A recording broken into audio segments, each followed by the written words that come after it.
వర్గాలంటే సంపన్న కులాలంటే బీసీలు చేసేటటువంటి వృత్తులన్నీ కూడా కార్పొరేట్ రంగంలోకి వెళ్ళాయి. చాకలి చేసేటటువంటి వృత్తి లాండ్రీ వృత్తిలోకి వెళ్ళింది. మంగళవరు చేసేటటువంటి వృత్తి స్పా బార్లలోకి వెళ్ళింది. గీత గీసేటటువంటి వృత్తి బ్రాందీ షాపుల్లోకి వెళ్ళింది. కంసాలు చేసేటటువంటి వృత్తి జ్యువెలరీ షాపులోకి వెళ్ళింది. కుమ్మర్లు చేసేటటువంటి వృత్తి గ్లాస్ ఇండస్ట్రీకి వెళ్ళింది. కమ్మర్లు చేసేటటువంటి వృత్తి హార్డ్వేర్ ఇండస్ట్రీకి వెళ్ళింది.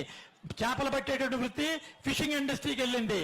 బీసీ కులాలు చేసేటటువంటి అన్ని వృత్తుల్ని కూడా ఈ యొక్క సమాజంలో కార్పొరేట్ సెక్టార్ లో లాక్కుని వెళ్లేటటువంటి ప్రయత్నం ఉంది.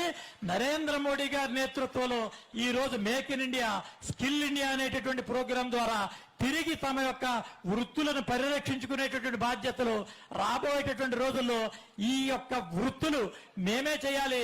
దీనిపై ఉండేటటువంటి ఆర్థిక పరిస్థితికి సంబంధించిన విషయాల్లో అవైనటువంటి పరిస్థితి లేదు. కాబట్టి ఈ రోజు స్టాండ్ బై గ్యారంటర్ గా ఇందులో వండుకున్నటువంటి ఆ స్పా పార్లర్లో ఆ సంబంధించిన ఆధునిక సాంకేతిక పరిజ్ఞానాన్ని మాకు మేళవించి అప్పచెప్పండి. ఖచ్చితంగా మేము తీసుకెళ్లేటువంటి ప్రయత్నం ఉంది.